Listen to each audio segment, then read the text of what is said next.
Hi, I'm Kate Jinx, a programmer here at MIF.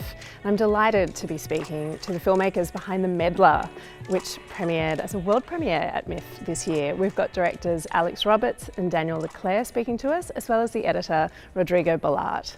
Hi everyone, congratulations on your film. We were so thrilled to be doing the world premiere of it at MIF this year, so thank you for joining us all today. No worries, thanks for having us. Very, very happy to be here.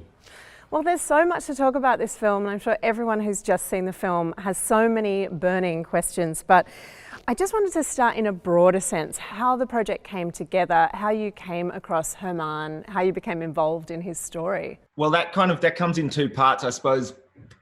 The project came together kind of serendipitously. I was over in Africa shooting a small project there, and that's where I met Daniel and Darren, who was shooting a separate project. They were staying in the same hotel. And basically it was over a couple of whiskeys. They told me stories of the time they spent in Guatemala when they were covering the drug wars over there, and how they met this particular individual, this character called Herman.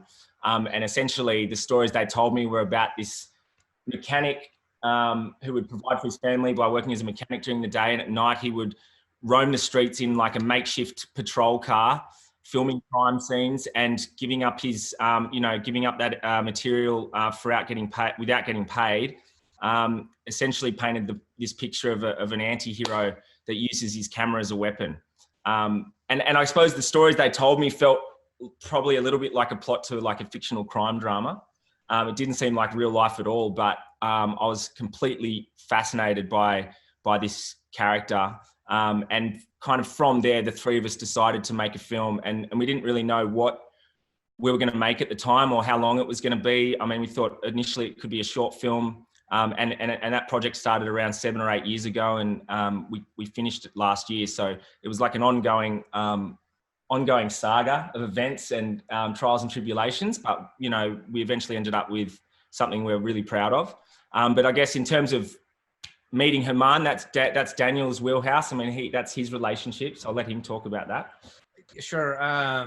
I first met Herman in 2004. I was covering violent stories for a wire service, living out of Guatemala City. And as I would get to these bus murders or violent scenes, I kind of always noticed him behind the yellow tape. He's already inside. Of course, I would get there too late to go inside there. And one day he just walked up to me. I guess he'd seen me too, just kind of from afar. We kind of made a connection. He came up and he said, if you really want to see what's going on, if you really want to see the violence, then come with me tonight. And I went with him that first night and saw like the access and the intensity that this guy used to get there first, before the police, before the ambulances. And we hit it off right away. I started to work with him on a regular basis. A lot of the other photographers, wire service guys were kind of like, why were you hanging out with that guy? It was pretty intense. And I guess through the years, as I was photographing him, and my friend Darren would come down and photograph, and we'd roll together, and it just really struck us how intense this guy was, but we never turned the cameras on him. I mean, I don't have pictures of Darren. I don't have pictures of Herman. We just never, that just wasn't what it was about until literally we were in Africa and we met Alex, and that combination kind of came through, and it was just like, yeah, we need to make a film about this. Well, what was his reaction like when you did turn it on him, when you told him that you wanted to make a film about him and not just what he was doing? Was he up for it immediately, or did it take a little bit of coaxing? Herman has a real understanding of like what our job is. So as soon as we said like we just want to document it, he was on board immediately. And this was a guy who didn't feel, he wasn't worried about how he'd look or anything. He just said, yeah, go. And so from the get-go, he was okay with it. We just rolled. He never asked us to do anything different. He just, let us go. He understood our role from the beginning. Yeah, and I think as well, he saw it as an opportunity.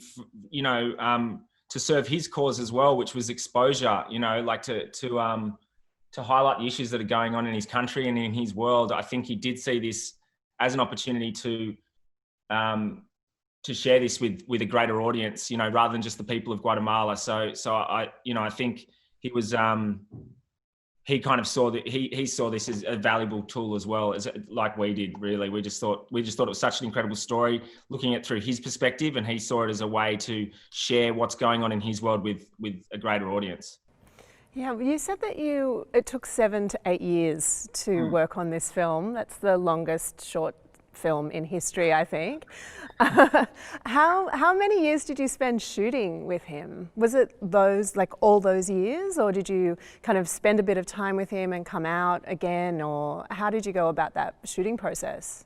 Well, it was kind of sporadic, I suppose, I think from 2013 to 2016, you know, the guys would head over probably once or twice a year. I think in total there were 7 trips made over the course of shooting. And so they weren't, you know, the guys are based in America, but obviously they'd lived in Guatemala before. So they were kind of comfortable going there and setting up there for a couple of weeks at a time.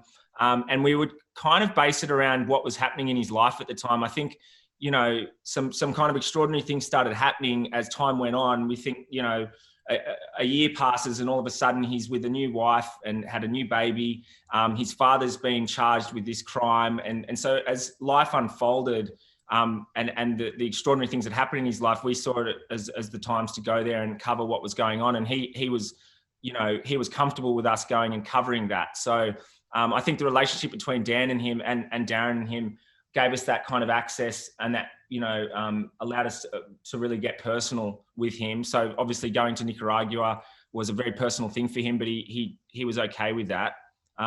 So I think in total, I think it was probably about 12 weeks of shooting, you know. And I mean, the last trip we did was a year ago, and that was to cover kind of drone stuff, really just get pickup shots. But yeah, so it certainly wasn't 7 years of shooting. I think the edit process took us three to 4 years, just kind of putting the story together, which Rod can talk about. But I think, yeah, ultimately it was a drawn out process just because of the nature of life and how things change. Yeah, well, Rodrigo, how many hours of footage did you have to work with at that point? Was it a huge amount of kind of shots and creating an arc and all that kind of thing? Can you talk to us about that? Yeah, I got involved in 2016. So it was, I think, at the end of the 4th trip, 13 point, yeah. And by that stage, or maybe the 3rd trip, they hadn't done the 4th trip yet. And I think even at that stage, we had about 40 to 50 hours or something, or maybe even more. It's hard. It was interesting because we kind of didn't look at it in terms of hours. We kind of looked at it in terms of what kind of narrative beats we had, what kind of narrative threads we had at our disposal. And the first thing that Alex and I did was, Alex came down to Melbourne. He got an Airbnb for about a week, and we spent about 5 days. I'd already kind of gone through all the footage, and we just sort of made up scene cards. I come from mainly a drama background, so films and television shows. So we broke it down to all the little bits, all the little scenes, so to speak, that we had. So in the end, we had about 300 of those. So in a way, that's how we kind of compartmentalized the film. And then we just sort of we plotted those scenes. We said, what do we have? Do we have a narrative that's really engaging, or is it more of a kind of traditional documentary? And we felt that we did indeed have something that had a dramatic propulsion, and that we could get away with doing it, which the way we wanted to do it, which was more of as a drama, as opposed to talking heads and a more traditional documentary where you have a sense of comfort when you see people talking about their experience and then showing it. And we really wanted to get as immersive in the edit as Daniel and Darren were when they were shooting it. Yeah, well, that really comes across. You feel really like you're right there with him. And Alex and Daniel, you were right there with him. Can you talk to us about what a typical day of shooting was like? At one point in the film, I think Herman says that the camera becomes a shield. Were you thinking of it in the same way?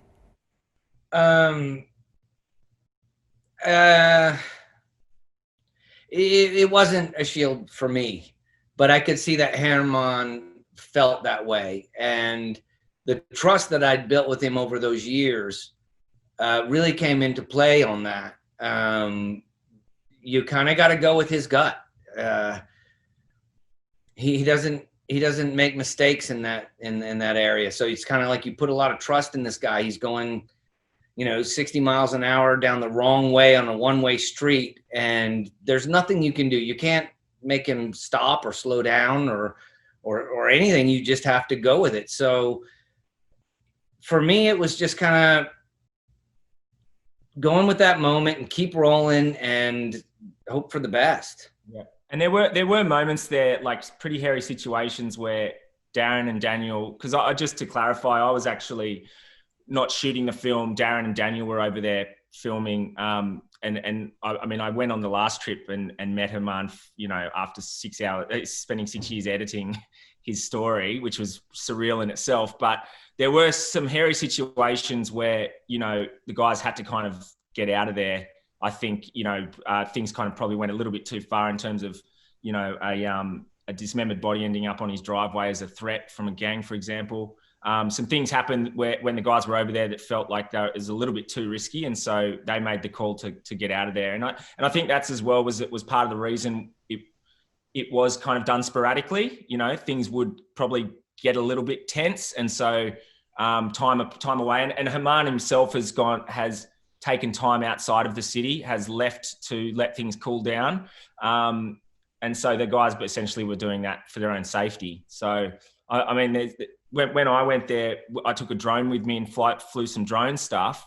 And on the first day of getting the drone out, we flew it over a barrio to get some nice, dramatic overhead shots of some of the outer suburbs of Guatemala. And within 2 minutes of sending it over there, we hear gunshots, and all of a sudden gangs down in the barrio are shooting at our drone. So we had about 5 minutes to re-land the drone, get in the car and drive off before they were going to come up and find out who was flying it. So, that was common practice in Guatemala, in the city, And yeah, it's a pretty scary place. Yeah, Daniel, can you talk to us a little bit more about those sorts of situations? Like, were there times when there were times when you felt sort of unsafe in the shoot? Was there any point where you did want to kind of get out of it or thought it was becoming just too much? Yeah, several times. In my diary, reading back on it, yeah, there were too many times where it was like, this is too much. At the same time, having someone else to collaborate with, Alex was able to tell us like, okay, yeah, no, you know what? It's time for you to go home. Yeah.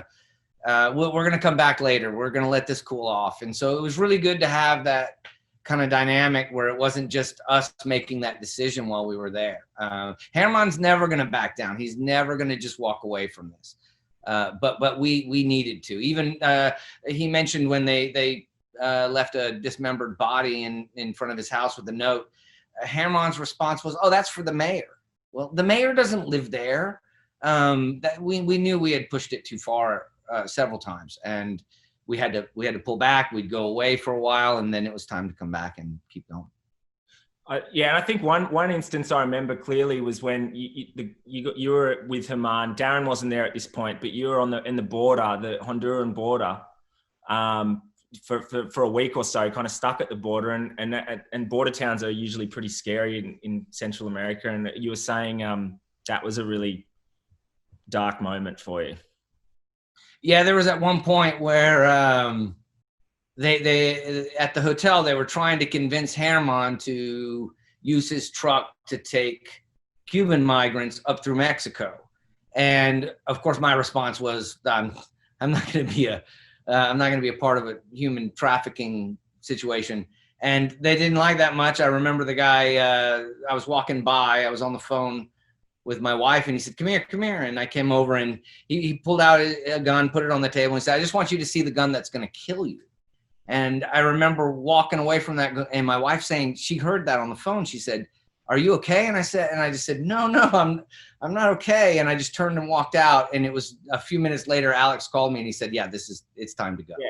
Well, Jessica, Dan's wife, called me, and I'd never spoken to Jessica before. And that was straight away. I thought this is a real problem if Jess is calling me. And so, yeah, that was kind of the decision to get out of there. But I think it coincided with the fact that Herman couldn't get across the border anyway. I think it was, part of that was because he was trying to cross the border with me. They were very suspicious of me.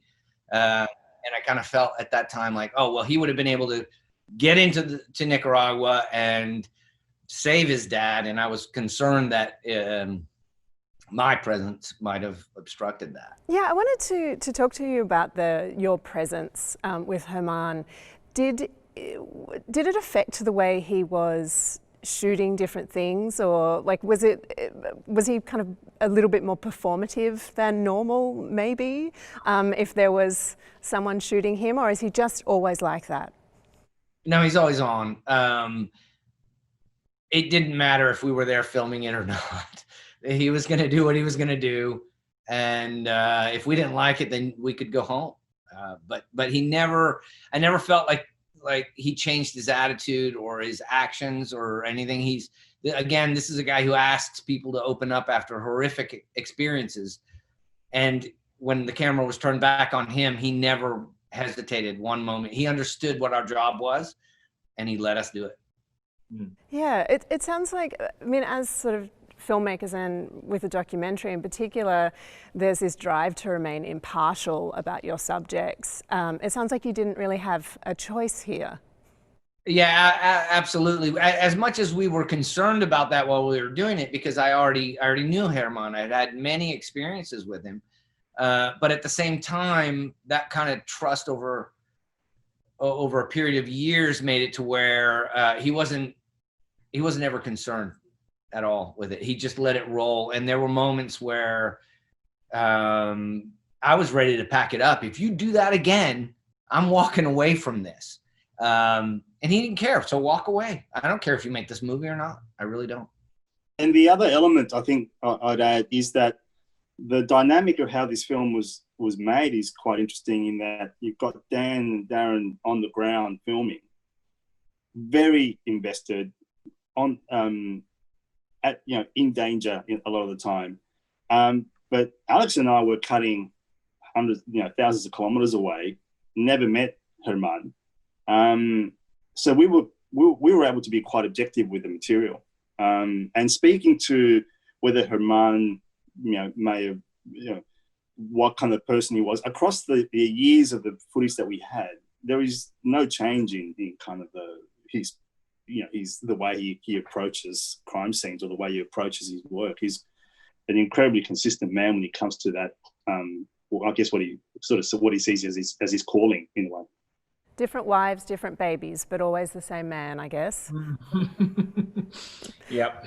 When you were piecing together all that footage, were you looking at remaining impartial to his story, or when you come to creating an arc out of it, what can you tell us about the process of that, about deciding exactly how he will come across and where the story kind of starts and ends? The edit, I mean, there were a lot of iterations of the edit up front. I think we landed on, our final cut was cut W. So we went through a lot of iterations. I think early on, as we're kind of trying to explore the style of the narrative, and the dramatic tone, we were probably being slightly more creative in the edit, I suppose, or to the timeline, to the truth of the narrative. We were probably pushing things further than we've ended up. I think we've ended up with something that actually, like, chronologically speaking, is true, and just even the things we decided to leave in there speak to the kind of the truth of his character. I think it is a bit of a pendulum effect where you've got moments of light and moments of shade with him, and that's just the truth to who he is. He's someone that can be can go and pick up homeless guys from the street and drop them to a homeless shelter, and then chase a woman down a street, you know, with a metal pole. And this kind of weird polarization of him is exactly who he is. So rather than try and make him out to be either a hero or you know, a really kind of polarizing individual, we feel like we settled on the most truthful part of his character. But yeah, that's kind of how. And we were kind of never. I don't think we were ever really worried about how he was going to come across in the film. Just as Alex said, he's such a complex man, and he clearly had no issues with that as during the shoot or as they were shooting. What we were trying, the most important thing, or the most critical thing for us in the edit, and one of the reasons why it took so long, other than the distance and the way it was shot, is that we were just trying really hard to find a narrative that had clear dramatic points, like a normal feature film does, but having to also balance the amount of information that you need to give a viewer. So that the balance of the film was, how much information do we need that's expositional, and how much can we get away with just showing and experiencing events with, you know, as little information, as little audio information or narrative information that we can get in there, and just make it more immersive. I mean, Taxi Driver was one of our kind of big references that we spoke about early on. So we felt like we were trying to build, initially we tried to almost kind of go, let's cut something that when you get to the end, you don't know if it's a movie or not. Is it real or not? So that's what our main kind of drama was in the edit. It was that balance of information and kind of dramatic storyline that would pay off as a narrative. Yeah, well, a dismembered body on your doorstep is a pretty dramatic way to end the film, isn't it? A natural end point, perhaps. On the note on his character, that he is kind of a polarizing figure, which definitely comes across in the film, and a really complex man. Daniel, were you speaking to him about what was happening while he was out, like what you were capturing on screen, like when he was sort of chasing that woman compared to helping a homeless person? Did you talk to him about those experiences, or were you kind of more there observing? I don't know how to explain it, but you don't really talk to Herman about that stuff. For example, if you were to tell Herman, and we have interviews tomorrow, so we're just going to go home tonight, he'll just drive you around for 4 hours without taking you to the hotel. You don't tell him what to do. He doesn't like that. If you're going to roll with him, you just go. So no, you know what? There were times where I would have to tell him, I can't be involved if you're going to do that kind of thing. There were times where it was like, man, you can't do that. But he never responded to that in any way that he wouldn't let us come back the next day. So for me, it was just like, you just keep rolling, but I couldn't really go along with everything he would do. Yeah. And when we actually showed him the film, like on the final trip, we showed him a cut of the film. One of the scenes we didn't have in there, because we were always trying to strike that balance of, you know, portraying his character as truthfully as possible, but, you know, keeping it evenly weighted, so he just didn't come across as a complete, you know, just as a really bad guy or a really good guy. I mean, just finding that even keel. We showed him a version of the edit that didn't have the scene in there where he chased the woman down the street and kind of, you know, that whole scenario.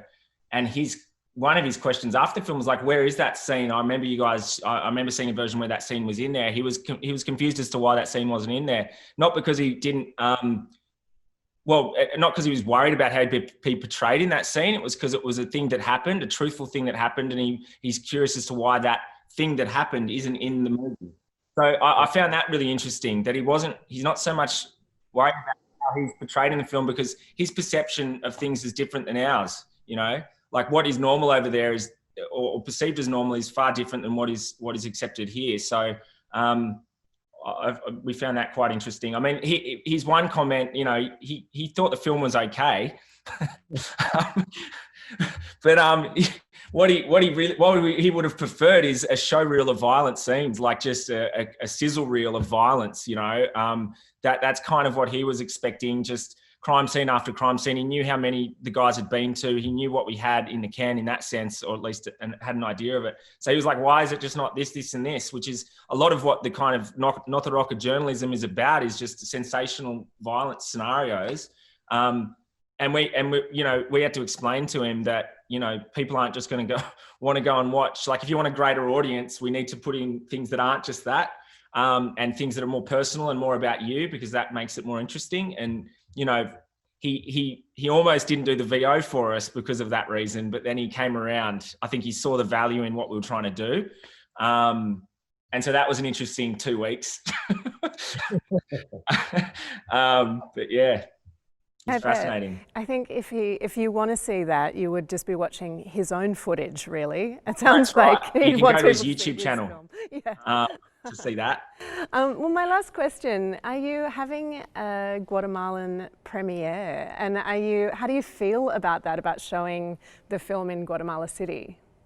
To be honest, I haven't thought about it that much. I mean, it would be interesting. I certainly would like Herman to get the final version, and, you know, if it airs over there in any capacity, to get an understanding of how people feel about it. I think I mean, it would be nice to experience, because like I said, we did share the film with him probably before the final music and things went in. So it'd be nice for him to see it in its finished form. And also, yeah, it would be interesting to see what the people of Guatemala City think of it. I mean, it is a confronting film, and does show the city in negative light, but ultimately it ends in a positive place where the city's getting better. So hopefully that's, you know, communicated and felt by the people of Guatemala and the city. Well, congratulations again on your excellent film, and thank you so much for having it as a world premiere at MIF. Thanks so much for having us.